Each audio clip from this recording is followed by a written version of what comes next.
بسم اللہ الرحمن الرحیم بسم اللہ الرحمن الرحیم والصلاة والسلام علی رسولہ الکریم وعلی آلہ وصحبہ اجمعین، اما بعد۔ انسان میں ہدایت اور گمراہی دونوں کے لیے پوری طاقت موجود ہے۔ فَأَلْهَمَهَا فُجُورَهَا وَتَقْوَاهَا۔ باہر دو دعوتیں ہیں، ایک شیطان کی ہے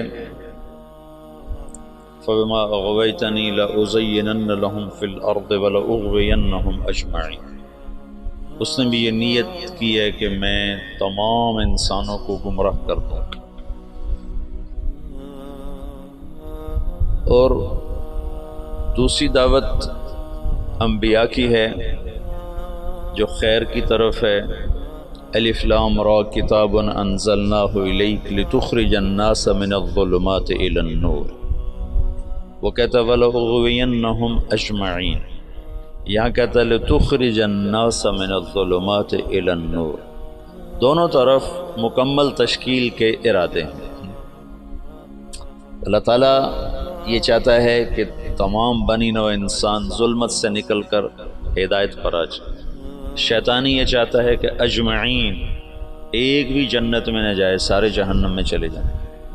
یہ دو نظام اللہ کے رسول تک بڑے واضح تھے، اس سے پہلے تک، کہ جب گمراہی پھیلتی تو ایک نبی خالص اس کام کے لیے آ جاتا تھا، اس کو اور کوئی کام نہیں ہوتا تھا۔ اِنَّا أَرْسَلْنَا نُوحًا إِلَىٰ قَوْمٍ، کہ براہ راست ان کو اس کے لیے بھیجا جائے قوم کی طرف۔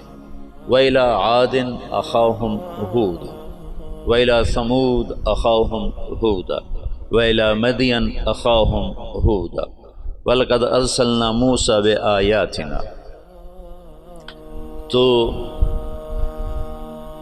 عیسیٰ علیہ السلام تک بڑی واضح اور کوئی خلط ملط چیز نہیں تھی کہ دعوت کے لیے مستقل داعی آتا تھا، وہ صبح سے شام اس کو اور کوئی کام نہیں ہوتا تھا۔ رب انی دعوت قومی لیلا ونہارا فقد ابلغتکم رسالات ربی اور نصحت لکم اور ابلغتکم وبلغ ما انزل الیک من ربک۔ جب اللہ کے رسول صلی اللہ تعالی علیہ وسلم تشریف لائے تو وہ بھی داعی بن کر آئے، وہاں بھی کوئی اشتباہ نہیں تھا۔ جب آپ چلے گئے تو امت کو دعوت کے لیے منتخب کیا گیا۔ اب آ کر معاملہ سنگین اور سخت امتحان ہو گیا کہ ایک طرف ان کے ساتھ وہ سلسلہ نہیں ہے جو انبیاء کے ساتھ تھا، وہ وحی نہیں، وہ عصمت نہیں، وہ غیبی نظام ایسا نہیں ہے۔ یقیناً نبی اور غیر نبی کا فرق تو ہوتا ہے۔ دوسرا ان کے ساتھ ان کے معاشی مسائل، ان کے سماجی مسائل، ان کے عائلی مسائل، پھر سیاست بیچ میں آ گئی کہ اللہ نے حکومت دے دی، اقتدار دے دیا، حکومت کے اپنے تقاضے پیدا ہو گئے۔ قرن اول کے بعد عربوں سے علم منتقل ہو کر عجم میں چلا گیا کہ عرب جہاں بانی میں لگ گئے، ملک گیری میں لگ گئے، سیاست میں لگ گئے، علم سارے کا سارا موالی کے پاس چلا گیا۔ یہ جو آخری مفتی تھے، رئیس المفتین سعودی عرب کے شیخ بن باز رحمۃ اللہ علیہ، یہ عرب نہیں تھے، یہ موالی میں سے تھے، موالی میں سے تھے۔ وہ جو اس وقت کے خاندان آباد تھے یہ ان میں سے تھے۔ تو عبد الملک ابن مروان نے ایک دفعہ شعبی سے پوچھا کہ حجاز کا کون ہے مفتی؟ ان کا عطاء بن ابی رباح۔ کہا وہ عجمی ہے کہ عرب ہے؟ کہا عجمی ہے۔ موالی ہے کہ عرب ہے؟ کہا موالی ہے۔ کہا یمن کا کون ہے؟ کہا طاؤس یمانی۔ کہا وہ موالی میں سے ہے کہ عرب میں سے؟ کہا موالی میں سے۔ کہا شام کا کون ہے؟ کہا مکحول ہے۔ کہا تو اس کا مصر کا کون ہے؟ کہا حبیب بن کچھ ہے۔ اور خراسان کا ضحاک بن قیس ہے۔ کہا عراق کا۔ تو شابی کہنے لگے میرے جی میں کہوں حماد، لیکن میں اس کے تیور دیکھ کے یہ سمجھ رہا تھا کہ اگر میں نے کسی غیر عرب کا نام لیا تو یہ مجھے قتل کر دے گا، تو میں نے کہا عراق کا ہے ابراہیم نخعی، تو تھا تو 19-20 کا فرق۔ ابراہیم نخعی بھی بہت بڑا نام ہے، لیکن شعبی کہتے ہیں میری ترجیحات تھیں حماد کے لیے، لیکن مجھے ڈر لگا کہ یہ مجھے مار دے گا، تو جب میں نے کہا ابراہیم نخعی تو اس نے کہا تو نے میرے اوپر سے ایک بوجھ ہٹا دیا، اب اگر تو کسی موالی کا نام لیتا تو میں مر جاتا۔ سبب کیا تھا کہ حکومت عرب کو ملی نا، تو وہ جیسے آج پیسہ عرب کو ملا تو وہ حفظ کرنا چھوڑ گئے، علم کی گہرائی ختم ہوتی چلی جائے۔ حکومت سعودیہ نے حفظ کرنے پر انعام رکھا ہوا ہے، لیکن میں وہ حرمین میں ہے نا حفظ کے مکاتب، مدینہ میں بھی مکہ میں بھی، میں وہاں پھرتا ہوں دیکھتا ہوں تو کوئی عرب بچہ حفظ کرتا نظر نہیں آتا، حتیٰ کہ امارات والوں نے بڑا انعام رکھا ہے حفظ قرآن کا، لیکن کوئی عرب بچہ حفظ نہیں کرتا۔ وہاں بھی امارات میں بھی عجم کے بچے حفظ کر رہے ہیں۔ تو اب دعوت اس امت کا منصب تھا، لِتَكُونُوا شُهَدَاءَ عَلَى النَّاسِ، سارے عالم کے انسانوں تک اللہ کا پیغام پہنچانا، لیکن اس کے ساتھ اتنی چیزیں اور شامل ہو گئیں کہ وہ روح، میں تو سید سلیمان ندوی رحمۃ اللہ علیہ نے جو مقدمہ لکھا ہے مولانا الیاس اور کے بارے میں جو کتاب لکھی ہے مولانا علی میاں رحمۃ اللہ علیہ نے، تو مولانا الیاس اور ان کی دینی دعوت، تو اس کے شروع میں سید سلیمان ندوی بہت بڑی شخصیت ہیں، انہوں نے مقدمہ لکھا ہے کہ اس امت کا اصل کام تھا دعوت الی اللہ، پر افسوس کہ 100 سال بھی نہ گزرے کہ امت اپنا کام بھول گئی، انہوں نے تو پہلی صدی میں ہی اس کو ختم کر دیا۔ اور کچھ ایسی بے وزن بات نہیں ہو تو خیر، بے وزن میں کا تبصرہ کرنے والا ہوتا کون ہوں، تو بہت بڑی شخصیت ہیں، ان کی بات بڑی تحقیق کے ساتھ اور بڑی محققانہ ہے، اللہ نے ان کو بہت کچھ نوازا تھا۔ تو وہ اسباب ایسے بنے کہ حکومت بھی آ گئی، سیاست بھی آ گئی، آپس کی لڑائیاں بھی شروع ہو گئیں اور دشمن بھی سر پہ چڑھ آئے ہیں، تو جو روح دعوت تھی لِتَكُونُوا شُهَدَاءَ عَلَى النَّاسِ، کتنی واضح بات تھی کہ تمہارا کام لوگوں تک پیغام حق کی گواہی پہنچانا ہے، پیغام حق لوگوں تک پہنچانا تمہارے ذمے ہے۔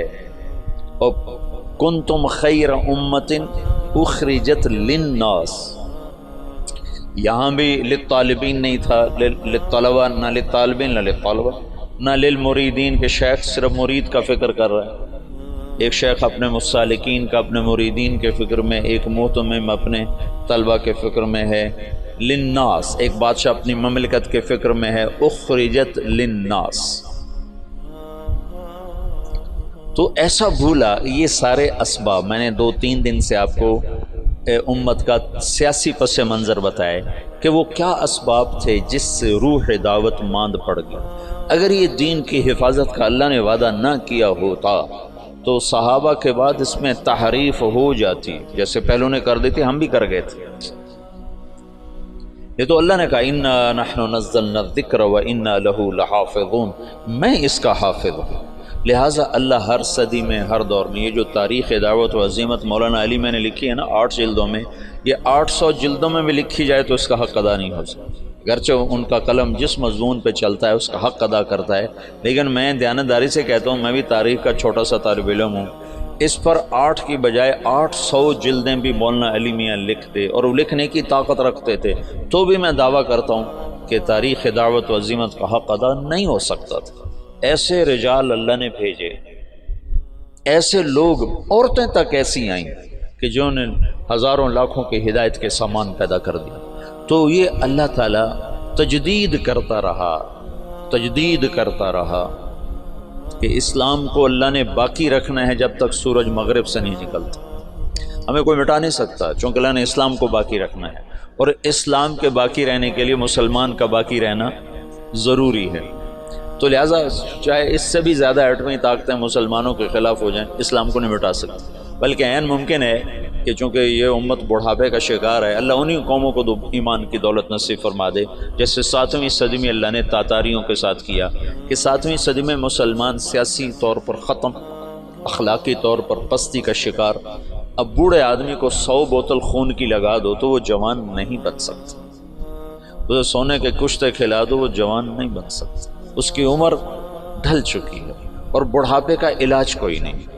اور ابن خلدون نے اپنے مقدمہ ابن خلدون میں لکھا ہے کہ جیسے اب فرد کی جوانی اور بڑھاپا ہوتا ہے، ایسے قوم پر بھی جوانی اور بڑھاپا ہوتا ہے۔ جیسے فرد کے بڑھاپے کو واپس نہیں لایا جا سکتا، ایسے ہی قوم کے بڑھاپے کو واپس نہیں لایا جا سکتا۔ یہ بات تو ابن خلدون کی۔ اگلی بات میں کر رہا ہوں کہ قوم بڑھاپے کا شکار تھی اور نظام ٹوٹ چکا تھا، تو جتنے قائدین مصلحین کھڑے ہوئے وہ شان و شوکت مسلم کو واپس لانے کی دعوت لے کر کھڑے ہوئے۔ بوڑھے کو جوان کرنے کے چکر میں لگ گئے، بوڑھا تو جوان نہیں ہو سکتا۔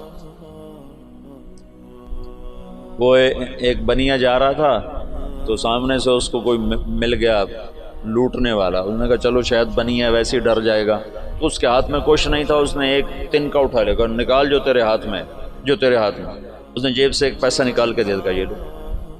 کہا میں تجھ سے سارے مانگ رہا ہوں، تو ایک پیسہ دے۔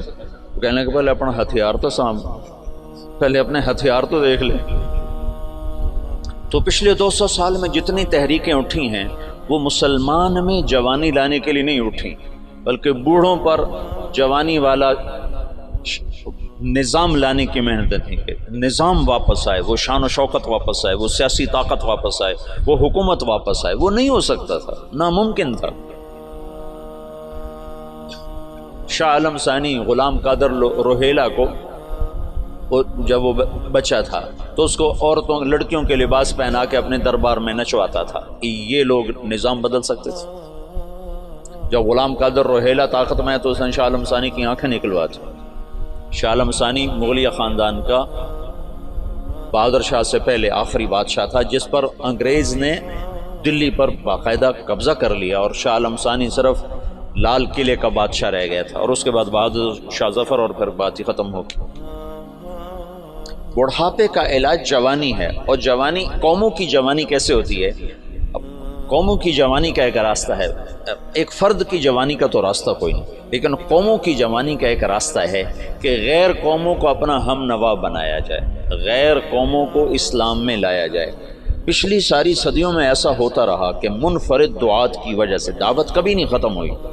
ہاں، جو مولانا الیاس صاحب نے دعوت کو زندہ کیا وہ قرن اول کی طرز پر زندہ کیا کہ ہر مسلمان یہ سمجھے کہ میں دین کا داعی ہوں، میرے ذمہ پوری دنیا میں اللہ کے دین کو پہنچانا ہے، چاہے میری جیب میں ایک پیسہ کوئی۔ یہ سوچ تو اجتماعی طور پہ ختم ہو گئی تھی۔ حضرت تھانوی رحمۃ اللہ علیہ جیسے فرمانے لگے یہ کیا گمراہی کی بات شروع کر دی مولی الیاس، دین کی دعوت تو علماء کا کام ہے، عوام کیا کریں؟ میں نے ایک دفعہ یہ دورے والوں کو کہا، میں نے کہا تأمرون بالمعروف وتنہون عن المنکر کا ترجمہ کرو۔ تو انہوں نے کہا تم بھلائیوں کی دعوت دیتے ہو، برائیوں کو مٹاتے ہو۔ کتنوں سے پوچھا، سب نے یہی ترجمہ کیا۔ میں نے کہا یہ المعروف جو لفظ ہے اس کا بھی کوئی مطلب ہے؟ یہ اس میں مفعول ہے، اور عرفہ سے یہ اس میں مفعول ہے، تو اس میں مفعول کا ترجمہ کرو۔ وہ کریں بھلائیوں کو پھیلاتے ہو، برائیوں کو مٹاتے ہو۔ تو میں نے کہا اس میں مفعول کا ترجمہ ہے جانی پہچانی چیز، جانی پہچانی چیز۔ بھلائی اور نیکی تو اس کا مرادی ترجمہ ہے۔ میں نے کہا اصل ترجمہ کرو۔ وہ کوئی ایک نہیں بولا، جو صرف شروحات اور کتابیں پڑھتے ہیں وہ ایسے پابند ہو جاتے ہیں، دائیں بائیں سوچنے کی صلاحیت ختم ہو جاتی ہے۔ اور منکر، ان کا منکر کہتے ہیں انجانی چیز کو، انجانی چیز کو۔ تم تأمرون بالمعروف، تم جانی پہچانی چیزوں کی دعوت دیتے ہو، وتنہون عن المنکر، اور انجان چیزوں سے تم منع کرتے ہو۔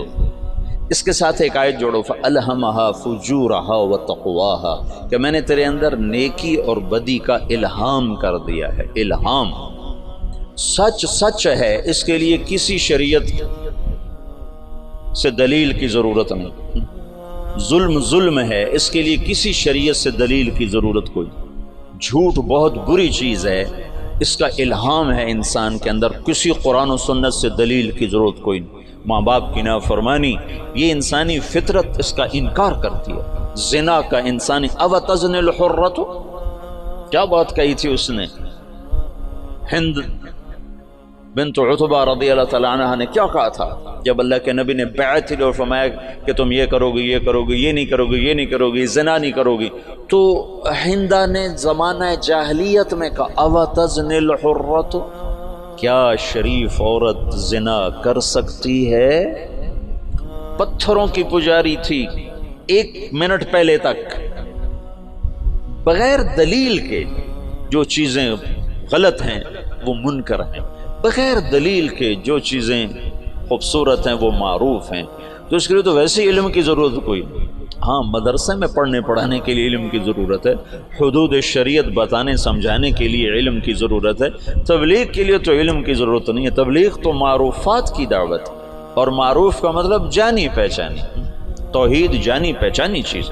افلا ينظرون الى الابل كيف خلقت والى السماء كيف رفعت والى الجبال كيف نصبت والى الارض كيف سطحت، یہ سارے جو اللہ تعالیٰ بتا رہا ہے یہ وہ چیزیں ہیں کہ جو بغیر دلیل کے ٹھکتی ہیں۔ وہ جو بدو نے کہا تھا البعرۃ تدل علی البعیر والاثر يدل علی المسیر تأمرون بالمعروف، تم جانی پہچانی چیزوں کی تبلیغ کرتے۔ اور میں تو تفسیریں پڑھتا نہیں نا، نہ مجھے اب نہ میرا سر اتنا تھکا رہتا ہے کہ مجھے پڑھائی نہیں جاتی، تو مجھے خیال ہے المعروف کا مطلب ہے جانا پہچانا، معرف بالعامل اس میں معرفہ، رجل الرجل، معروفات وہ عمل ہیں جس کو انسان عقلاً جانتا ہے، منکرات وہ عمل ہیں جن کو انسان عقلاً برا جانتا ہے۔ اس کے لیے تو کسی دلیل کسی حجت کی، جو مجھے تو علم نہیں میں تبلیغ کیا کروں، تم یہ نہیں کہہ سکتے بھائی اللہ کی مان لے اللہ بہت بڑا ہے، اس کے لیے کیا علم چاہیے؟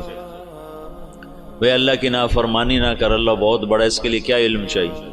بھائی اللہ کے رسول کی مان لے دونوں جہان کی کامیابی کا راستہ لے کر آئیں، اب بھائی دوزخ سے بچ جا جنت والا بن جا، یہ تبلیغ ہے؟ منکر دیکھتے او غلط غلط، یہ منکر، ہاں کیا زبردست چیز ہے، یہ معروف ہے جس کے لیے ہمیں کسی دلیل کی ضرورت ہی نہ ہو۔ حلال حرام کے لیے دلائل چاہیے، تو یہ منکرات میں سے ہیں لیکن کھلے میں سے نہیں ہیں، یہ علم کی چیز ہے، یہ مدارس اس کے لیے بنائے گئے ہیں، اور دعوت تو ایک عام ہے۔ ان پڑھ میواتیوں نے عالم کو ہلا کے رکھ دیا۔ مولانا علی میاں تشریف فرما تھے رحمۃ اللہ علیہ، ایک میواتی اٹھا مولانا الیاس صاحب کے بیان سے، تو پیچھے بیٹھ کے کہنے لگے میاں جی کیا سمجھے؟ کہ کوئی یقین کی بات کر رہو، یقین اللہ پر یقین، اللہ پر یقین کو یقین کی بات کر رہو، یہ ان کا مخاطب تھا۔ تبلیغ کے لیے علم نہیں چاہیے، مدرسے کے لیے علم چاہیے۔ معروفات وہ ہیں جو ایک ان پڑھ بھی کہے ہاں واہ واہ کیا زبردست چیز، اور بے کی شروط اور بے فاسد بے باطل، یہ تو سارے وہ منکرات ہیں جو بڑے چھپے ہوئے ہیں، ان کے لیے دلائل چاہیے۔ اور ماں باپ کی نافرمانی کھلا منکر، سر عام شراب پینا یورپ میں بھی برا سمجھا جاتا ہے، جہاں شراب کے بغیر وہ ایک پل نہیں زندہ رہ سکتا، وہاں بھی ایسے شراب پینا برا سمجھا جاتا ہے، کھلے عام کو شراب پینا۔ میں اتنا یورپ امریکہ پھرا ہوں، میں نے کسی کو سڑک پہ شراب پیتا نہیں دیکھا، الگ پیتے ہیں، پینے کی جگہ الگ ہیں ان کی۔ ان کے ہاں جو زنا کا مفہوم ہے ان کے ہاں کہ کسی عورت سے زبردستی کر رہا ہوں، پورے یورپ میں کسی کو جرت نہیں کہ کسی عورت کو ہاتھ لگاتا، لیکن ننگی لڑکیاں پھر رہی ہوتی تو کسی کو جرت نہیں کہ ہاتھ لگاتا۔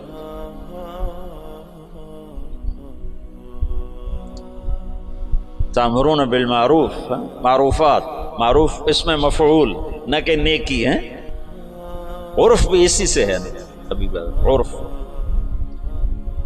تو دعوت اس امت کا فرض منصبی ہے، فرض منصبی، فرض منصبی، یہ امت کے ہر فرد کے لیے ہے، لیکن سیاست، حکومت، گھر، معاشرت، یہ چیزیں رکاوٹ بن کر آئیں، اور نبیوں جیسا انتخاب نہ تھا، وہ تو اور کوئی کام کر ہی نہیں سکتا، اس کو تو وہی آ رہی. داؤد علیہ السلام نے ایک دن مقرر کیا کہ میں اللہ کی عبادت کروں گا, کسی سے نہیں ملوں گا. بڑی اونچی دیواریں بنائیں, اندر بیٹھ گئے, بس اللہ اللہ کروں گا, کسی سے نہیں ملوں گا. ایک دن مقرر. پہلا دن تھا اور اذ تصور المحراب, 2 فرشتے انسانی شکل میں دیوار پلانگ کے اندر. ففزع منہم, داؤد علیہ السلام ڈر گئے. کس لیے کہ دیوار اتنی اونچی ہے کہ کوئی اس کو کود کر پار نہیں کر سکتا, دروازہ بند ہے اور دیوار اتنی اونچی ہے کہ اس سے اوپر چڑھ کر کوئی آ نہیں سکتا. یہ کہاں سے آ گیا, یہ کون ہے؟ انہوں نے کہا لا تخف خصمان بغا بعضنا علی بعض, بھائی ہم دونوں میں جھگڑا ہو گیا, آپ مہربانی کرو ہمارا جھگڑا نمٹا. ان هذا اخی له 99 نعجہ ولی نعجۃ واحدہ فقال اکفلنیھا وعزنی فی الخطاب. یہ جھگڑا تو ایک 5 سال کا بچہ بھی نہیں نمٹا سکتا. تو وہ جو داؤد علیہ السلام سجدے میں گرے اور فاستغفر ربہ, اور وہ کس بات پر استغفار ہے؟ یہ اللہ کی تنبیہ تھی کہ داؤد تو نبی بن کر آیا ہے, تو عابد بن کر نہیں آیا. عبادت بعد میں ہے, دعوت پہلے ہے. یہ دن میں نے لوگوں کے لیے رکھا ہے, اور تو نے بندگی کرنی ہے تو رات کو کر.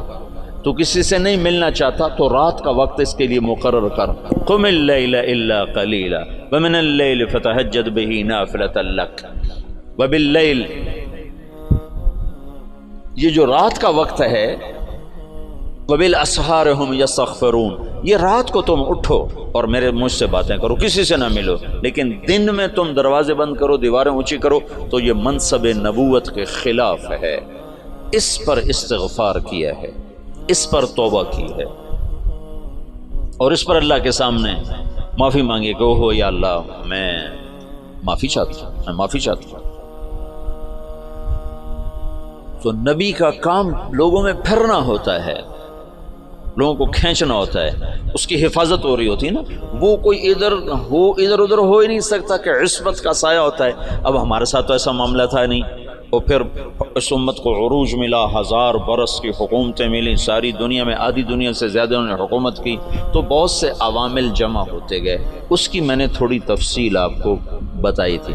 پھر ہندوستان کی حد تک تبلیغ کا کام یہاں سے 1926 میں تبلیغ کے کام کی ابتدا ہوئی. مولانا الیاس صاحب رحمۃ اللہ علیہ صوفیاء میں سے تھے, علماء میں سے تھے. اگر وہ اسی طرز پر چلتے جو چل رہا تھا تو کوئی خانقاہ بناتے یا کوئی دارالعلوم بنا لیتے, نظام الدین میں کوئی دارالعلوم بنا لیتے, خانقاہ بنا لیتے. ہندوستان بر صغیر کے حالات اور اسلامی سلطنتوں سے قدر مختلف. یہاں 1 صدی میں اسلام آ گیا, یہ ہندو علاقہ ہے. یہ جو سری لنکا ہے, یہاں عرب تاجروں کے ذریعے سے یمن سے جو آتے تھے بحری جہاز, ان کی تبلیغ سے یہاں اسلام آ گیا. اور یہاں کا جو راجہ تھا وہ تو مسلمان نہیں تھا, لیکن عوام الناس میں اسلام آ گیا. اور یہ جو ساتھ مالدیپ ہے, مالدیپ کوئی 2500 جزیروں کا ملک ہے. مالدیپ 2500 جزیروں کا ملک ہے, اور وہ جزیرے لمبے سے لمبا جزیرہ 11 کلومیٹر ہے, اس کا نام ہے مالے, اسی میں ان کا دارالحکومت ہے. باقی سارے جزیرے بس ایسے جیسے تمہارا مدرسہ ہے, اتنا ایک جزیرہ ہوگا, ایسے وہ چھوٹے چھوٹے جزائر پر ہے. عنبر وہاں بہت نکلتا ہے, اللہ نے ان کو رزق دیا ہوا ہے عنبر کے ذریعے سے. تو یہ ان جزائر سے ایک قافلہ جا رہا تھا. اس میں یہاں کچھ عرب قبائل آباد ہو گئے تھے, تو ایک قافلہ بحری جہاز پر سری لنکا کے بادشاہ نے تحفے تحائف ولید بن عبد الملک کو دی, ان سے دوستی لگانا چاہتا تھا. تو جب یہ کراچی کے قریب گزرا بحیرہ عرب سے, تو تیبل یہ دریائے سندھ کے کنارے تھا, یہ سندھ کا بہت بڑا شہر تھا اس وقت. تو وہاں سندھ کے ڈاکوؤں نے بحری جہاز پہ حملہ کیا اور قافلہ بھی لوٹ لیا, اور عورتوں کو بھی قید کر لیا, مردوں کو کچھ قتل ہو گئے. تو ایک عورت پکاری, یا للحجاج یا للحجاج یا للحجاج.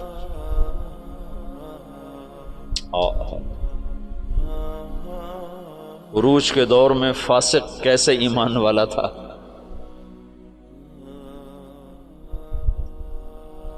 تو کچھ لوگ انہوں نے مال لوٹنے کے بعد کچھ لوگ چھوڑ دیے تھے. تو یہ لٹا پٹا قافلہ جب پہنچا عراق میں تو حجاج کو ملا اور انہوں نے کہا کہ ایک بہن نے کہا تھا یا الحجاج، تو وہ کھڑا ہو گیا اپنے کرسی سے، کہ لبیک یا اخت الاسلام، لبیک یا اخت الاسلام، لبیک یا اخت الاسلام، اور کہا میرے اوپر حرام ہے بیوی بھی اور بستر پہ سونا بھی جب تک میں اس بہن کی مدد کو نہ پہنچوں۔ ایک جس کے بارے میں اللہ کے نبی کا کہنا ہے کہ وہ بنو ثقیف میں ایک مبیر ہو، ایک صفاق ہو، صفاق ترین فاسق ترین انسان غیرت ایمانی سے ایسا بھرا ہوا ہے کہ میرے اوپر بیوی حرام ہے، میرے اوپر بستر پہ سونا حرام ہے جب تک میں اس بہن کی مدد کو نہ پہنچوں۔ اور اس نے اسی وقت ایک لشکر تیار کیا، عبید اللہ بن نبحان رحمۃ اللہ علیہ کو امیر بنایا اور ان کو 3000 کا لشکر، 4000 کا لشکر دے کے روانہ کیا۔ وہ لشکر شکست کھا گیا اور عبید اللہ شہید ہو گئے۔ پھر اس نے دوسرا لشکر روانہ کیا، یہ سارے عراق سے تھے۔ بدیل بن طوفہ رحمۃ اللہ علیہ کی سرکردگی میں وہ بھی شہید ہو گئے اور دونوں لشکروں کو شکست ہو گئی۔ پھر اس نے شامی قبائل جو عرب کے قبائل جو شام میں آباد تھے، ان کا عراقیوں سے بڑا مختلف مزاج تھا، تو اس نے ولید بن عبد الملک سے اجازت چاہی کہ مجھے سندھ پہ حملے کے لیے شام سے لشکر اور میرا خزانہ ختم ہے، مجھے پیسے بھی دے۔ تو ولید نے کہا میں یہ محاذ نہیں کھول سکتا، ابھی ترکستان میں محاذ کھلا ہوا ہے، شمالی افریقہ میں محاذ کھلا ہوا ہے، چین کی طرف محاذ کھلا ہوا ہے، میں چوتھا محاذ نہیں کھول سکتا۔ تو حجاج نے کہا جتنا پیسہ مجھے دو کے قرضہ ہے اور میں یہ دگنا کر کے بیت المال میں واپس کروں گا۔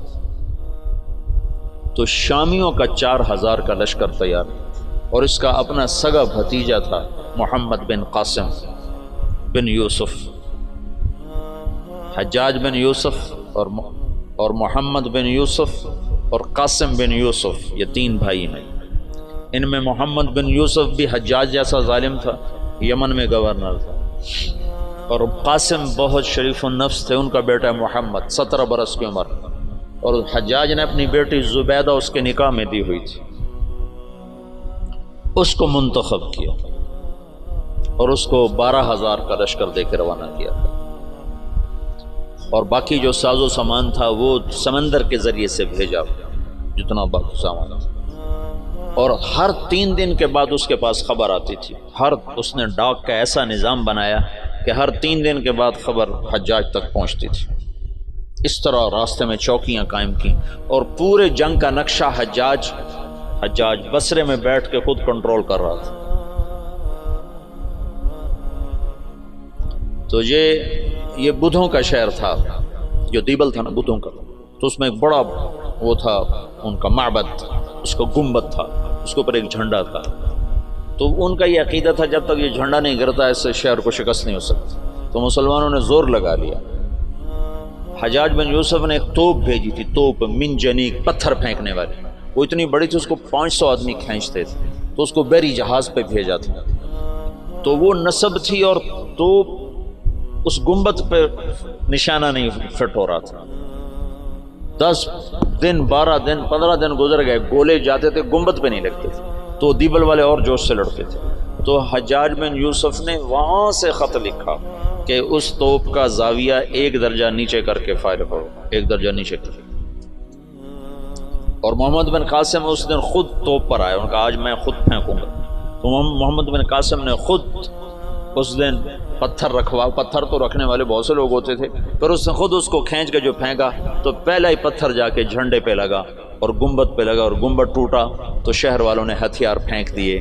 یہ 92 ہجری کی بات بتا رہا ہوں، 90 ہجری کی بات بتا رہا ہوں۔ 90 ہجری میں اسلام کا پہلا داخلہ ہے فاتحانہ۔ ویسے تو سرندیپ یہ ہندوستان کا حصہ تھا، سری لنکا ہندوستان کا حصہ تھا، اور وہاں دعوت پھیل چکی تھی، وہاں اسلام پھیل چکا تھا دعوت کے ذریعے، لیکن فاتحانہ انداز میں جو مسلمان بر صغیر میں داخل ہوئے ہیں تو محمد بن قاسم رحمۃ اللہ علیہ اس کا ذریعہ بنے اور دیبل فتح ہوا ہے۔ راجہ داہر اس وقت وہ پورے سندھ کا بادشاہ. پورا ہندوستان دو حصوں میں تقسیم تھا، ہند اور سندھ. سندھ یہ نہیں جو آج ہے، یہ سندھ بمبئی تک تھا، یہ سندھ بمبئی تک اور دیپال پور تک اور ادھر سے بمبئی تک، یہ ایک پورا علاقہ تھا، باقی ہند الگ علاقہ تھا. راجہ داہر اس سارے کا بادشاہ تھا. راجہ داہر ایک دفعہ بیٹھا تھا تو ایک نجومی آیا، تو اس کی بہن بھی ساتھ بیٹھی تھی. تو اس کی بہن نے اپنا ہاتھ دکھا دیا نجومی کو کہ میرا ہاتھ دیکھو. نجومی نے کہا یہ لڑکی آئندہ سندھ کے بادشاہ کی بیوی بنے گی. تو راجہ داہر تو پریشان ہو گیا، یہ میرے گھر میں میرا دشمن پیدا ہو رہا ہے.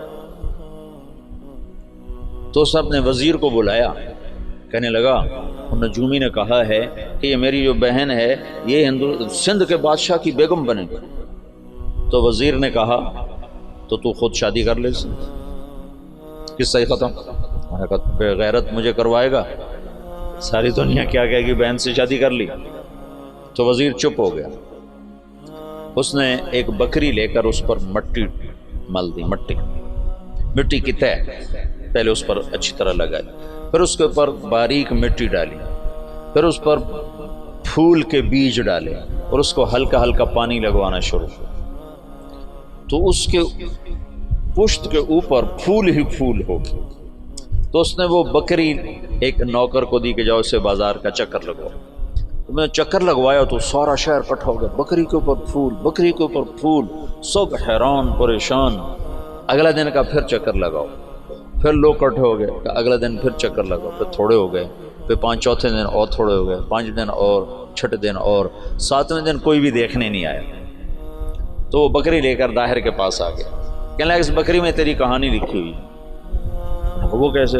تب پہلے زیادہ لوگ تمہیں گالیاں دیں گے، پھر اسے تھوڑے گالیاں دیں گے، پھر اسے تھوڑے گالیاں دیں گے، پھر ایک دن چپ کر جائیں گے، تو اسے شادی کر لی. اس بکری سے اس نے اس کو دلیل سمجھائی. تو اس کم بخت نے حکومت کے لالچ میں اپنی بہن سے شادی کر لی.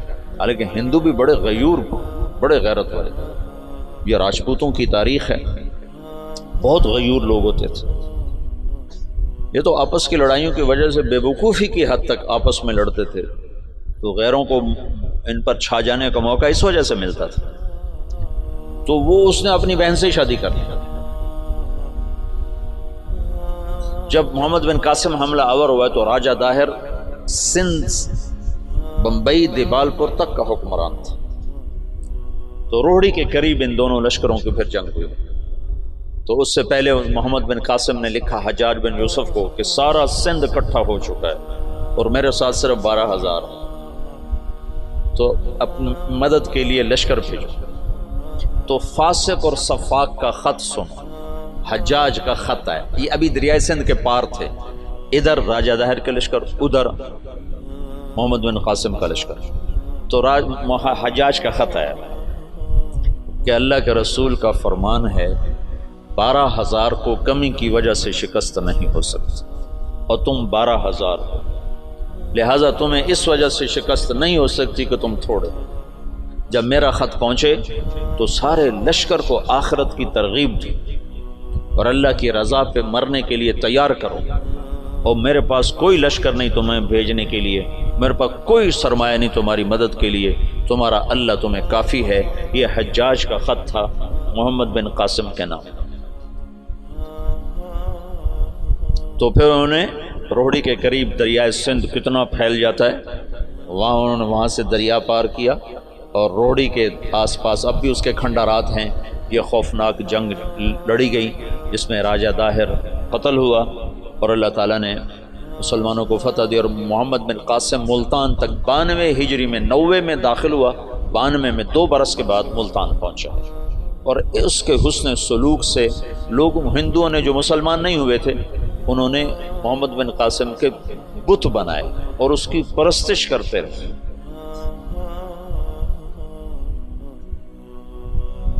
یہ اس طرف سے 92 ہجری میں اسلام داخل ہوا ہے. پھر اس کے بعد ہندوستان کے پوری جو تاریخ بدلی ہے کہ مسلمانوں کے ہاتھ میں اقتدار، وہ 5ویں صدی میں جا کر جب محمود غزنوی نے ہندوستان پہ حملہ کیا اور 17 حملے کیے، 17 کے 17 میں وہ کامیاب ہوا، اور 33 برس حکومت کی۔ دنیا میں 4 بڑے فاتح ہیں، پہلے بھی تو میں بتاتا رہتا ہوں، مطلب اپنی میری جستجو سے کوئی میں نے کسی محقق کتاب میں نہیں پڑھا، لیکن یہ بات تو خیر سارے مورخ مانتے ہیں کہ سب سے بڑا فاتح چنگیز خان اور دوسرے نمبر پر محمود غزنوی۔ آگے 2 میں نے خود لگائے ہیں، تیسرے نمبر پر سکندر یونانی ہے اور چوتھے نمبر پر تیمور لنگڑا ہے۔ مجھے اس پہ بڑا غصہ آتا ہے، کم بخت نے بڑے مسلمان ذبح کی۔ میں حیران ہوں تفتہ زانی کیسے اس کے ساتھ رہتا تھا، تو ایسا صفاق کم بخت تھا۔ وہ جب شہر پہ حملہ کرتا تو پہلے دن سفید جھنڈا لہراتا تھا، اس کا مطلب تھا کہ اگر تم دروازے کھول دو گے تو ہم صرف تمہارا مال لوٹیں گے، تمہیں کچھ نہیں کہیں۔ دوسرے دن سرخ جھنڈا لہراتا تھا کہ اب ہم تمہارے فوجی قتل کریں گے، تمہارا مال لوٹیں گے، تمہیں کچھ نہیں کہیں۔ تیسرے دن سیاہ جھنڈا لہراتا تھا کہ اب جتنے بھی ذی نفس ہیں سب کو قتل کریں گے اور تمہارا مال بھی لوٹیں گے، اور وہ کم بخت ایسا ہی کرتا رہا۔ میرا تو کبھی کبھی جی چاہتا ہے کہ اس کا خاتمہ بھی ایمان پہ نہ ہوا، ایسا اس نے ظلم کیا۔ باقی اللہ غفور الرحیم ہے، ہم اس کی رحمت کو نہ بند کر سکتے ہیں نہ پابند کر سکتے ہیں۔ چاہے تو ابو جہل کو جنت میں ڈال دو، سے کوئی پوچھنے والا نہیں ہے۔ یہ خطا اللہ نہ کرے ہم سے ہو کہ ہم اللہ کی رحمت کوئی پابند بنا دیں۔ ہم کم ظرف ہیں نا، کم ظرفی کی وجہ سے کسی پہ زیادہ غصہ آ جاتا ہے، کسی کے ساتھ ہمدردیاں وابستہ ہو جاتی ہیں، کسی پر قہر چڑھ جاتا ہے، لیکن اس کی رحمت رحمتی وسعت کل شیء، تو اس کی رحمت کے آگے خربوں تیمور بھی ہوں تو بخشے جا سکتے ہیں، ایک تیمور کی کیا بات ہے۔ تو محمود غزنوی فاتح ہند ہے، اس نے ہندوستان کے لیے اسلام کا دروازہ کھولا اور 33 برس کی حکومت، اور فاتح عالم ثانی ہے۔ چنگیز خان کے بعد یہ دوسرے نمبر کا شاہ سوار ہے۔ وہ کافر تھا، 2 کافر 2 مسلمان، ایک کافر نما مسلم، ایک کھرا مسلمان۔ سب سے پہلے سلطان کا لقب پانے والا محمود غزنوی ہے۔ سلطان کا جو لقب سب سے پہلے ملا ہے وہ محمود کو ملا ہے، سلطان محمود غزنوی۔ اس کا باپ غلام تھا، غلام سبکتگین غلام تھا۔ یہ گیا شکار کھیلنے، تو ایک ہرنی کا بچہ اس نے شکار کیا، تو اس کو اٹھا کر اس نے گھوڑے پہ رکھا، ذبح نہیں کیا، گھوڑے پہ رکھا، گھر جا کے ذبح کروں، اور واپس موڑا۔ ایسے اس کے پیچھے نظر پڑی تو اس نے دیکھا وہ اس بچے کی ماں اس کے پیچھے آ رہی تھی، تو اس نے اس کو دیکھا تو اسے ترس آیا، تو اس نے بچے کو چھوڑ دیا۔ تو بچہ جا کے ماں سے جو ملا تو ہرنی نے تشکرانہ یوں سبکتگین کے آگے یوں سر جھکایا کہ تیری بڑی مہربانی۔ رات کو سبکتگین نے خواب دیکھا کہ تو نے مخلوق پہ رحم کیا، اس کے سلے میں اللہ نے تیری اولاد کے لیے بادشاہی کا فیصلہ کر دیا۔ تو سبکتگین نوکر سے ایک صوبے کا گورنر بنا، اور محمود غزنوی آدھی سے زیادہ دنیا کا بادشاہ بنا، اور غزنی پوری دنیا کا کسی زمانے میں سب سے خوبصورت شہر بنا۔ میں جب پڑھتا تھا رائمنڈ میں تو میں نے خواب دیکھا کہ میں اپنے آبائی قبرستان گیا جہاں ہمارے بزرگ دفن ہیں، وہاں سے نکلا تو 2 کتے میرے پیچھے لگے، ایک کالا ایک سفید۔ تو میں نے ایک کتے کو پکڑا ٹانگوں سے اور دوسرے کتے پہ مارنا شروع کیا، مار اس دونوں کو ختم کر دیا۔ تو وہاں مجھے 2 خرگوش کے بچے نظر آئے، تو میں نے وہ اٹھا لیے۔ یہ وہ دور تھا جب جنگل زیادہ ہوتا تھا اور خرگوش کا شکار کیا کرتے تھے، کبھی جالی کے ساتھ کبھی کتوں کے ساتھ، پھر ان کو بھوننا پکانا، یہ وہ غالباً وہی لاشعور کی بات ہوگی۔ تو میں نے وہ خرگوش کے بچے اٹھا لیے اور میں چل پڑا۔ پیچھے مڑ کے دیکھا تو خرگوش نہیں یوں دیکھ رہے، تو مجھے خواب میں سبکتگین یاد آ گیا۔ خواب میں اس نے بھی ہرنی پہ رحم کھایا تھا، تو میں نے دونوں بچے چھوڑ دیے۔ تو میں نے کہا یا اللہ ہرنی پہ رحم کھانے پر تو نے سبکتگین کو حکومت عطا فرمائی تھی. یہ مقام میں دعا کر رہا ہوں، میں تجھ سے حکومت کا طلبگار نہیں، میں تجھ سے چاہتا ہوں تو مجھے سارے عالم کی ہدایت کے لیے قبول فرما لے. یہ خواب میں نے دعا کی اور پھر میں نے گھر کی طرف چلنا شروع کیا. 2 قدم چلا تو میں ہوا میں اڑنے لگا، پھر میں اڑتا ہوا گھر پہنچا. یہ آج مجھے کوئی 35 سال کے بعد خواب یاد آیا ہے، وہ سبکتگین کی وجہ سے یاد آ گیا. تو محمود 33 سال کی حکومت کے بعد فوت ہوا ہے 416 ہجری میں. 1974 میں غزنی میں زلزلہ آیا اور محمود کا مزار بھی ٹوٹ گیا، قبر بھی پھٹ گئی. ظاہر شاہ کا مرحوم کا زمانہ تھا، تو اس نے قبر کو دوبارہ اور گنبد کو، مزار کو دوبارہ بنوانے کا حکم دیا. تو انہیں ساری قبر کھول دی. ساری قبر کھودی تو اندر کچھ بھی نہیں تھا. تو ان کو جستجو ہوئی تو انہوں نے تھوڑا سا اور کھدائی کی، تو پھر نیچے سے ایک اور وہ لحد نکل آئی. لحد، وہ جو اس لحد میں اس کا تابوت پڑا ہوا تھا، لکڑی کا تابوت صحیح سلامت، جیسے کوئی ابھی رکھ کر گیا. اور اس کو اس وقت قبر میں گئے ہوئے 1000 برس ہو چکے ہیں، 1000 برس. وہ لکڑی سلامت ہے. تو ان کو جستجو ہوئی، جب لکڑی سلامت ہے تو اندر پتہ نہیں کیا ہوگا. تو ایک فرانسیسی انجینئر تھا، وہ کھول رہا تھا. اس نے پیچ کھول کے جب ڈھکن اٹھایا تو بے ہوش ہو کے پیچھے گرا، یوں گرا. تو پیچھے جو مسلمان تھے انہوں نے آگے دیکھا تو محمود اپنے تابوت میں ایسے پڑا تھا جیسے ابھی سویا، اور اس کا سیدھا ہاتھ سینے پر تھا یہاں، اور اس کا کفن یہاں تک ہٹا ہوا تھا. آدھا سینہ اس کا ننگا تھا اور سینے پر ہاتھ تھا، اور ایسے سویا تھا جیسے ابھی کوئی اس کو سلا کر گیا. تو انہیں ہاتھ کو اٹھا کر دیکھا تو نرم گوداز. تو پھر اس کو رکھا، بند کیا، وہاں دوبارہ اس کو دفن کیا. میرے محبوب صلی اللہ علیہ وسلم ایسی زندگی لائے ہیں کہ مسجد کا امام نہیں، 3 بر اعظم کا بادشاہ بھی مرنے کے بعد ایسے اعزاز پا سکتا. شہید بھی نہیں ہے، تبھی موت مرا ہے. ٹی بی ہو گئی تھی، تب تک ٹی بی سے مرا تھا. اور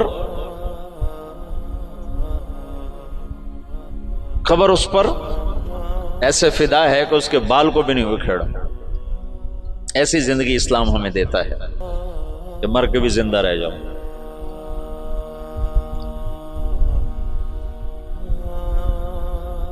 تو شہاب الدین غوری پھر پہلا بادشاہ ہے جس نے باقاعدہ، محمود کی مثال ہے جیسے کسی نے ہل چلا کر زمین برابر کر دی. اس کے پاس ایک شخص آیا کہ حضرت کا سلطان، میں بہت مظلوم ہوں. کیا ہے؟ کہ تمہارا بھانجا تیسرے چوتھے روز میرے گھر آتا ہے، میری بیوی کے ساتھ برا کرتا ہے، مجھے گھر سے نکال دیتا ہے، میری تجھ تک پہنچ بڑی مشکل سے ہوئی. تو محمود کا رنگ غصے سے سرخ ہو. اس نے کہا آئندہ جب ایسا واقعہ ہو فوراً میرے پاس آ. اور درباریوں سے کہا یہ شخص جب پہنچے، میں سو بھی رہا ہوں تو مجھے اٹھایا جائے. تیسری رات وہ آیا، تیسری رات بھاگتا ہوا. تو سلطان اس کے ساتھ اٹھا اور اس کے گھر پہنچا، اور اندر جاتے اس نے پہلے چراغ بجھایا، پھر ایک وار کر کے اس کا سر اتارا. پھر ساتھ ہی وہ زمین پہ گر کے کہنے لگا ویحک اسقط، تیرا بھلا ہو، جلدی سے پانی لا. تو بھاگ کے گیا، پانی لایا، پانی پہ کہنے لگا چراغ جلاؤ. چراغ جلایا تو مقتول کو دیکھ کر اس نے کہا الحمدللہ. تو اس نے پوچھا سلطان یہ کیسے ہوا؟ میں کچھ باتیں سمجھنا چاہتا ہوں. تم نے چراغ آتے ہی بجھایا، قتل کر کے زمین پہ گر گئے، پانی مانگا. اس کو دیکھ کے الحمدللہ کہا، یہ کیا مسئلہ ہے؟ تو محمود نے کہا جس دن تم فریاد لے کر آئے تھے میں نے قسم کھائی تھی نہ کھاؤں گا، نہ پیوں گا، نہ سوؤں گا. میں 3 دن سے بھوکا بھی ہوں، پیاسا بھی اور جاگا بھی ہوں کہ جب تک تیری مدد نہ کر لوں میرے اوپر کھانا پینا سونا حرام. آج تیسری رات کا جاگا ہوا، ایک لقمہ کھانا نہیں کھایا، ایک گھونٹ پانی نہیں پیا.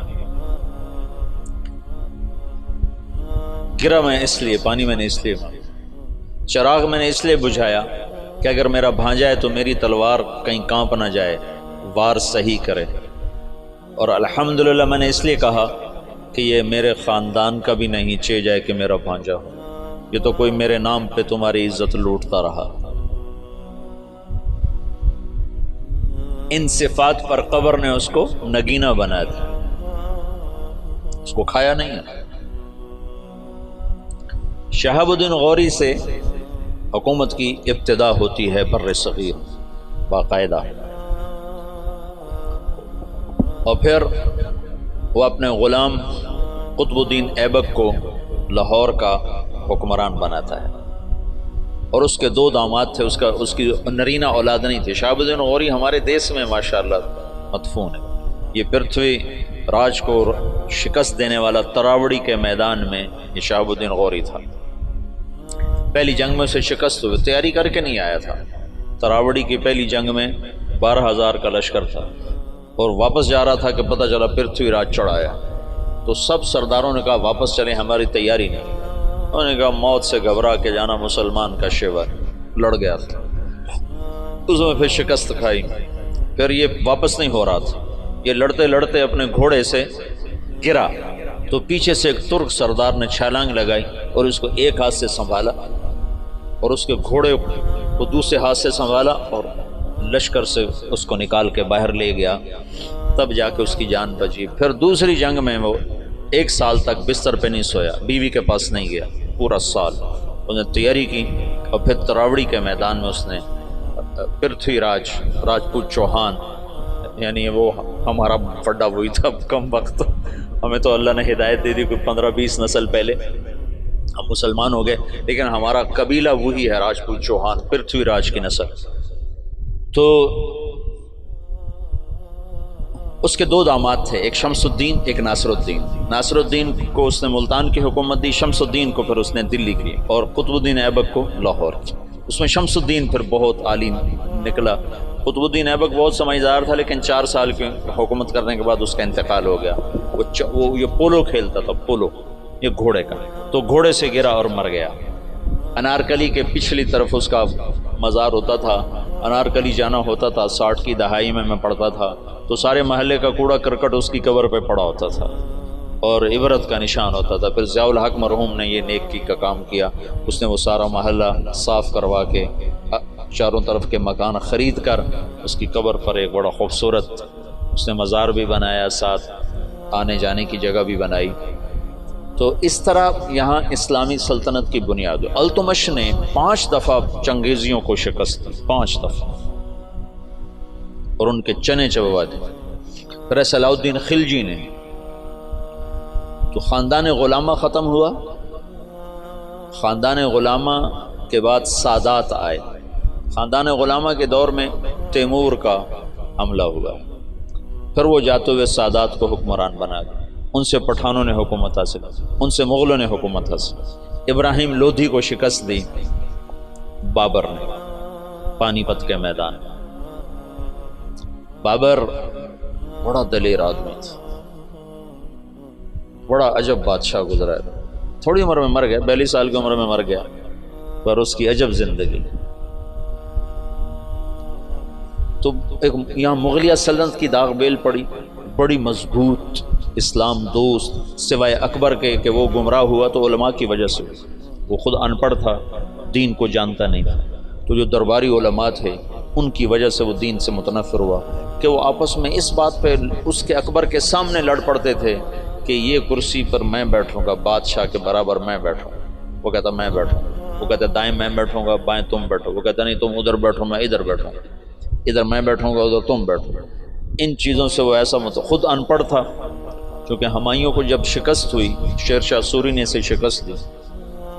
شیر شاہ سوری پٹھان تھا، تو کچھ عرصہ بیچ میں پٹھانوں کی حکومت آئی اور ایسی حکومت کر گیا شیر شاہ سوری کہ انگریزوں نے بھی شیر شاہ سوری کے اصول پر اپنی حکومت کے نظام بنائے تھے.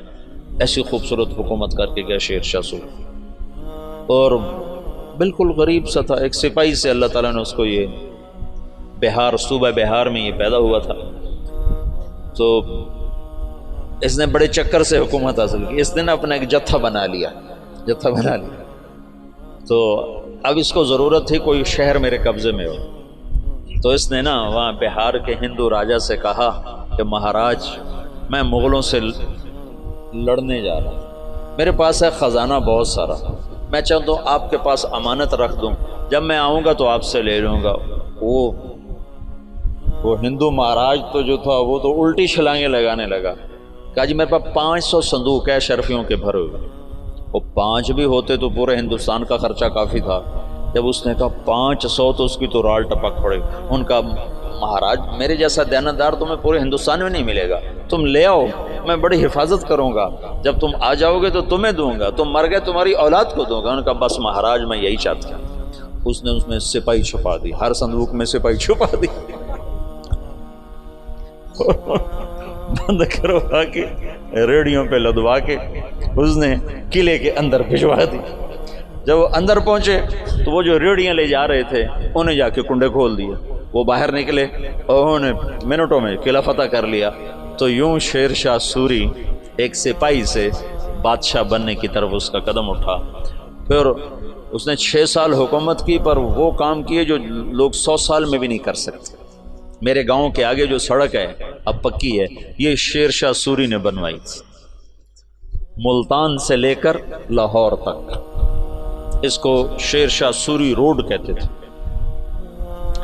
پہلے زمانے میں سڑکیں دریاؤں کے ساتھ ساتھ چلتی ہیں تاکہ مسافروں کو پانی ملتا رہے، تو دریائے راوی کے ساتھ ساتھ یہ سڑک چلتی۔ اس وقت دریائے راوی زندہ تھا، آباد تھا، اب تو مرمرا گیا بیچارہ، تو وہ ہمارے ساتھ بہتا تھا دریائے راوی، تو لمبا دریائے راوی کے بالکل کنارے کے اوپر تھا۔ جتنے بڑے اور مشہور شہر ہیں اگر آپ دیکھو گے تاریخ میں تو وہ بڑے دریاؤں کے کناروں پر ہوتے تھے کہ پانی کا بڑا وسیلہ دریا ہوتا تھا، ایسے کنویں اور ایسے نلکے ٹیوب ویل تو ہوتے نہیں تھے، تو دریاؤں سے پانی حاصل کیا جاتا تھا۔ تو شیر شاہ سوری نے ہمایوں کو شکست دی تو یہ وہاں سے بھاگا اور عمر کوٹ، یہ جو سندھ میں ہے عمر کوٹ، یہاں پہنچا تھا تو یہاں اکبر پیدا ہوا۔ پھر ہمایوں نے اس کو بیوی کے ساتھ کابل بھیج دیا، خود وہ ایران چلا گیا، ہجرت کر گیا۔ پھر ایران سے شیعہ بادشاہ کی مدد سے وہ واپس دوبارہ ہندوستان آیا۔ شیر شاہ سوری کی اولاد اتنی قابل نہیں تھے، اتنے سمجھدار نہیں تھے، تو وہ شکست کھا گئے۔ پھر دوبارہ اللہ نے مغلیہ سلطنت کو اقتدار بخشا، تو اکبر 12 سال کی عمر میں بادشاہ بن گیا۔ نہ علم کی صحبت، نہ علم نہ علماء کی صحبت۔ آگے درباری علماء ملے جنہوں نے اس کا بیڑا غرق کر کے رکھ دیا، تو اس نے دین الہی ایجاد کر دیا، جس کے لیے مجدد الفسانی رحمۃ اللہ علیہ کو اللہ نے استعمال فرمایا، بغیر مناظرے کے ہیں۔ یہ مناظرے کام خراب کرتے ہیں، نہ مناظرہ اسلام کا مزاج ہے۔ مولانا محمد قاسم نانوتوی رحمۃ اللہ علیہ ہمارے سب کے بڑے ہیں جنہوں نے دیوبند کی بنیاد رکھی، وہ مناظرے سے نفرت فرماتے تھے، کبھی کسی سے مناظرہ نہیں کیا، کبھی کسی سے، صرف بہت اصرار پر ایک دفعہ ایک تحریر شیعہ کے خلاف لکھی، بس جس پر مسلمان کا نام آتا تھا اس سے مناظرہ نہیں کرتے تھے، حالانکہ وہ ایسے مناظر تھے کہ وہ آریاؤں سے اور عیسائیوں سے، غیر مسلموں سے بادشاہ تھے مناظر کے۔ رحمۃ اللہ کرانوی صاحب رحمۃ اللہ علیہ، مولانا رحمۃ اللہ کرانوی، اگر یہ لوگ نہ ہوتے تو بر صغیر اندلس ہوتا، اسپین ہوتا، یہ تو لوگ آ گئے تھے۔ مجھے پرسوں تمہارے استاد شیخ رمضی نے بتایا کہ بورقیبہ نے زیتونیہ مدرسہ کیسے بند کیا۔ میں کہا اللہ علماء دیوبند کو جزائے خیر دے جو چٹائی پہ راضی ہو کے اور چوپڑی روٹی کے دھوکے میں نہیں آئے۔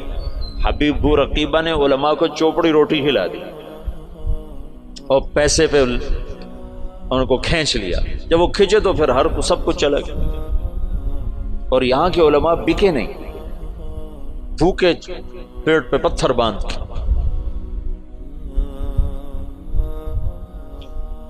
حضرت نانوتوی کو نا والی دکن حیدرآباد نے خط لکھا کہ حضرت آپ میرے پاس تشریف لائیں، میں آپ کو 500 روپے مہینہ تنخواہ دوں گا۔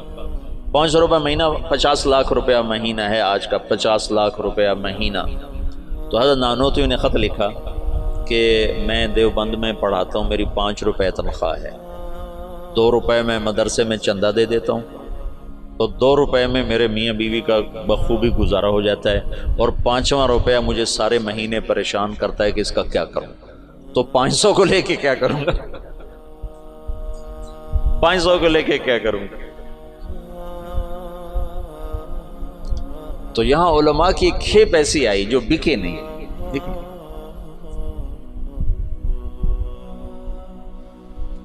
تو درباری علماء نے اکبر کا ستیہ ناش کر کے رکھ دیا۔ دین الہی اس نے ایجاد کیا علماء سے تنگ آ کر، ان درباری علماء سے تنگ آ کر۔ مجدد الفسانی رحمۃ اللہ علیہ نے بغیر مناظرے کے دین الہی کو مٹا دیا، کسی ایک جگہ مناظرہ نہیں کیا، حالانکہ لا الہ الا اللہ محمد الرسول اللہ اکبر ذل اللہ یہ کلمہ تھا، یہ کلمہ تھا اکبر ذل اللہ۔ اس کو رد کرنا کتنا آسان تھا مناظرے سے۔ گائے کا ذبح کرنا بند، شراب حلال، اکبر کو سجدہ، سورج کی پوجا، صبح بالکونی کھول کے اکبر سورج کے سامنے کتنے دیر تک مالا جپتا تھا۔ داڑھی منڈانا ضروری، داڑھی رکھنا حرام،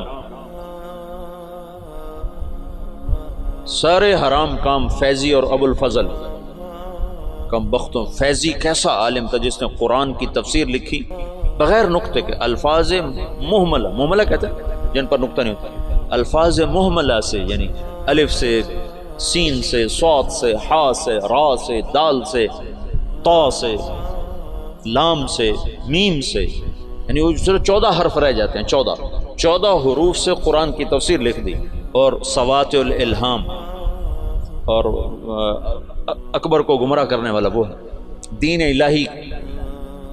ایک دفعہ کسی نے پوچھا کیا کر رہے ہو فیضی سے، کہا الہاد کے مزے لے رہا، کہا الہاد کے مزے لے رہا۔ جہانگیر آگے مجدد الفسانی کا صحبت یافتہ نکلا۔ مثبت انداز سے جو کام ہوتا ہے وہی پائیدار ہوتا ہے۔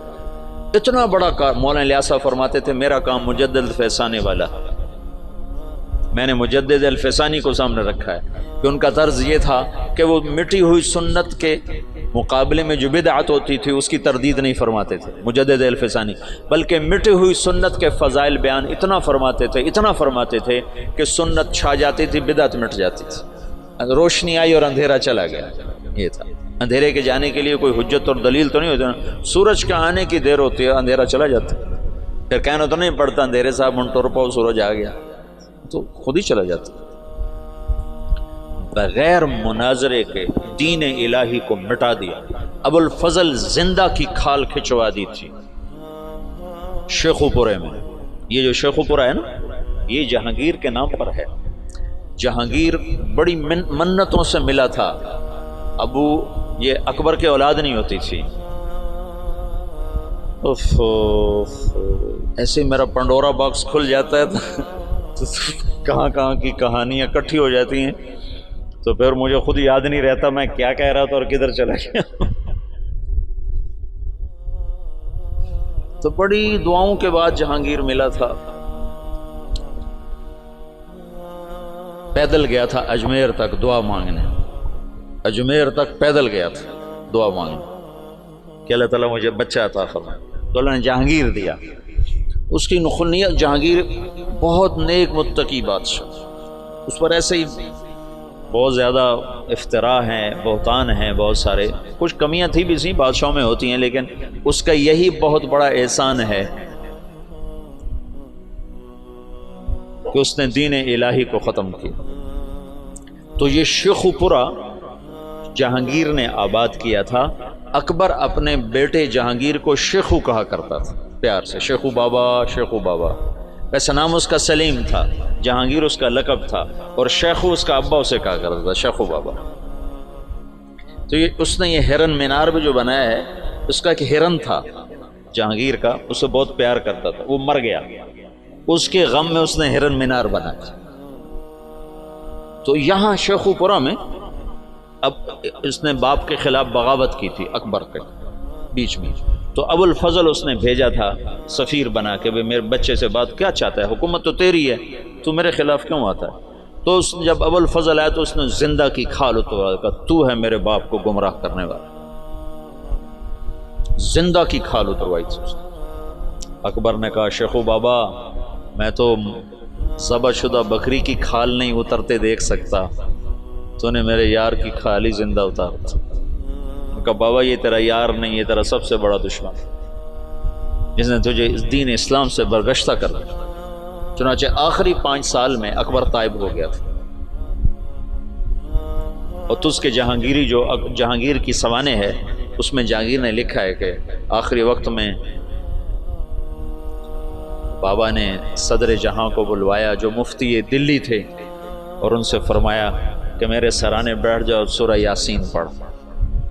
تو صدر جہاں نے سورہ یاسین پڑھنی شروع کی، اور میرے باپ نے سننا شروع کیا، پھر آہستہ سے کلمہ پڑھا اور روح پرواز کر گیا۔ تو مجدد الفسانی رحمۃ اللہ علیہ نے بغیر مناظرے کے اتنے بڑے فتنے کو دبا دیا۔ یہ آج کل کے بیچارے کیا مناظروں کے ذریعے سے فتنوں کو دبا سکتے ہو؟ تو فتنوں کو ہوا دینے والی چیز ہے۔ سنو، اعتراض کا جواب نہیں ہوتا، سوال کا جواب ہوتا ہے۔ سن رہے ہو؟ اعتراض کا جواب نہیں ہے۔ انتم خیر ام عبد اللہ، عتبہ بن ربیعہ کہہ رہا ہے انا اعلمکم بالشعر والسحر والکہانہ، مجھے بھیجو میں محمد سے بات کرتا ہوں، کہ جاؤ بات کرو۔ تو وہ آ کر کہتا ہے یا محمد انت خیر ام عبد اللہ، تو اللہ کے نبی چپ۔ انت خیر ام عبد المطلب، اللہ کے نبی چپ، کہ آنے والا سائل نہیں ہے، آنے والا معترض ہے، معترض کا جواب نہیں ہوتا۔ اعتراض کا جواب دیں گے وہ کوئی اور ڈال دیں گے، پھر آپ اس کا جواب وہ کوئی اور ڈال دیں گے۔ یہ تو کہانی ایسے دیکھتے نا، جواب در جواب در جواب در جواب، اس کی کوئی انتہا ہے؟ میری بات سنو، اعتراض کا جواب نہیں ہوتا، سوال کا جواب ہوتا ہے، اشکال کا۔ یہ بات میں نے مولانا سعید خان صاحب رحمۃ اللہ علیہ سے بارہا سنی، پھر اس کو سیرت سے پرکھا۔ انتم خیر ام عبد اللہ، ابھی یہ ایک ہی حدیث میرے سامنے آئی، اور اللہ گئے چپ۔ انتم خیر ام عبد المطلب، چپ، کہ عتبہ سائل بن کر نہیں آیا ہے، معترض بن کر آیا ہے، اس کو جواب نہیں دیا جا سکتا۔ وہ لمبی بات کرتا رہا، آپ خاموش رہے۔ جب وہ خاموش ہو گیا تو آپ نے کسی ایک بات کا جواب نہیں دیا، ایک بات کا۔ عتبہ میرے پاس جو ہے وہ میں تمہیں سنا دیتا ہوں۔ حامیم والکتاب المبین انا انزلناہ، کیا ہے؟ قرآنا عربی، حامیم والکتاب المبین قرآنا عربی لقوم یعلمون بشیرا ونذیرا فاعذر اکثرهم فهم لا یسمعون وقولوا قلوبنا فی اکنۃ مما تدعونا الیہ سے لے کر فإن اعرضوا فقل انذرتکم صاعقۃ مثل صاعقۃ عاد وثمود، یہاں تک قرآن پڑھ کے سنا دے۔ انا انزلناہ قرآنا عربیا لقوم یعلمون بشیرا ونذیرا فاعرض اکثرهم فهم لا یسمعون، اس کو پڑھتے چلے جاؤ۔ یہ سارا قرآن سنا، ایک بات کا جواب نہیں، ایک بات کا۔ تمہیں جوش اٹھتا ہوگا کہ ہم جواب دیں گے، ہم جواب دیں گے، وہ اور اس لیے کہ اگلا سائل ہی نہیں ہے، اگلا تو معترض۔ ایک جاٹ کے منہ سے نکل گیا کوا سفید ہوتا ہے، کالا نہیں ہوتا۔ انہیں کہا میاں کالا ہوتا، انہیں کہا نہیں ہوندہ ہی بگا، چٹا ہوندہ ہی نہیں۔ تو انہیں کہا چلو مناظرہ کرو مناظرہ۔ تو اس کی بیوی نے کہا مر جاویں کالا ہوندہ ہے، تو کدے آکھے جانا پہ؟ اس نے کہا میں مننا ہی نہیں کالا ہوندہ تو میں کون منے سے، میں مننا ہی نہیں۔ تو تم کیسے بے وقوف ہو جو کوے کو سفید کہنے والے کو منانا چاہتے ہو؟ کیوں وقت ضائع کرتے ہو؟ اس سے بات کر لو جس کا ذہن صاف ہے۔ معترض کا جواب نہیں ہے۔ تو آج کل اعتراض ہیں، سوال نہیں ہے۔ سائل کا ضرور جواب ہے، اشکال کا جواب ہے، سوال کا جواب ہے، اعتراض کا جواب نہیں ہے۔ مناظرے، جواب در جواب، یہ سب وقت ضائع کرنے کی چیزیں۔ حضرت تھانوی رحمۃ اللہ علیہ نے فرمایا بہت سے فتنے اس لیے فتنے بن گئے کہ علماء نے اس کا جواب دینا شروع کر دیا، اگر جواب نہ دیتے تو اپنی موت آپ مر جاتے۔ یہ تحفۃ العلماء کی تمہیں سنا کہ بہت سے فتنے اس لیے فتنے بن گئے کہ علماء نے ان کا جواب دینا شروع کر دیا، اگر وہ چپ ہو جاتے تو اپنی موت آپ مر جاتے۔ مجدد الفسانی رحمۃ اللہ علیہ نے اتنے بڑے فتنے کو مٹایا بغیر جواب، بغیر مناظرے. سبحان اللہ، عجب بندہ تھا. اور نقش بندی سلسلے کے بادشاہ، جس کے آخری بادشاہ مولانا خان محمد صاحب دنیا سے تشریف لے، اور تو دنیا اندھیر ہو گئی، بستی اجڑ گئی. ان اللہ لا ينتزل علم انتزاعا ہے نا، بل يقبضه بقبض العلم.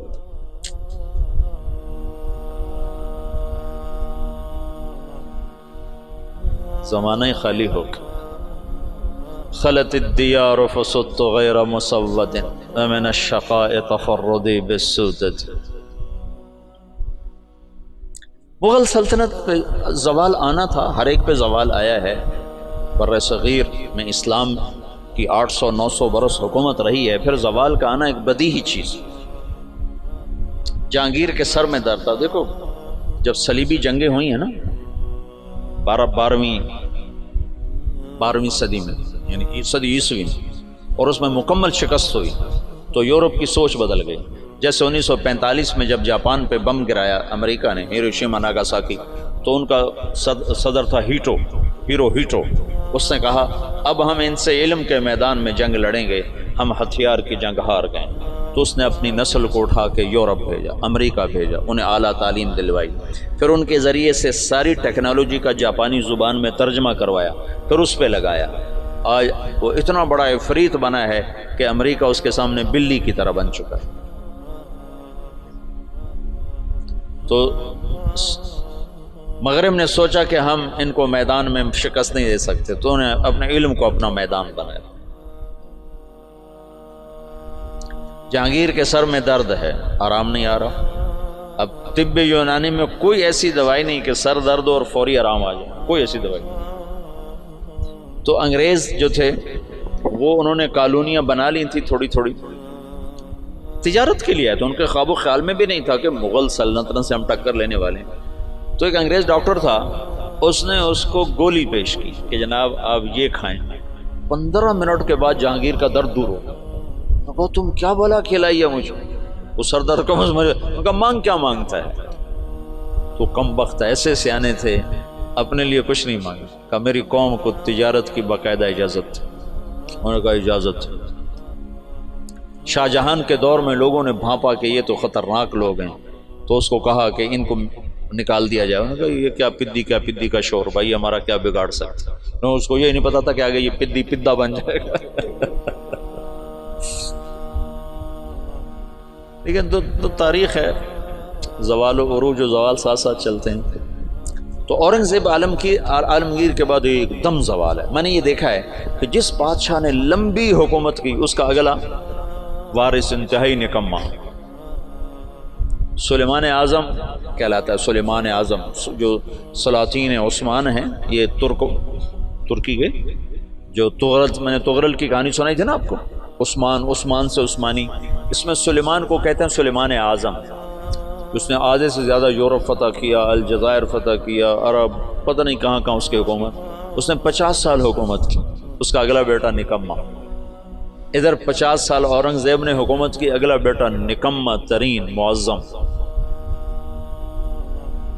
انتہا. اور 25 سال وہ دارالحکومت سے غائب رہا جہانگیر. یہ اس کی بڑی سیاسی غلطی تھی کہ 25 برس دارالحکومت سے باہر گزار دکنی ریاستوں کے خلاف لڑتے تو پیچھے سازشوں سے پک گیا. چلو باقی انشاءاللہ پھر کل کریں.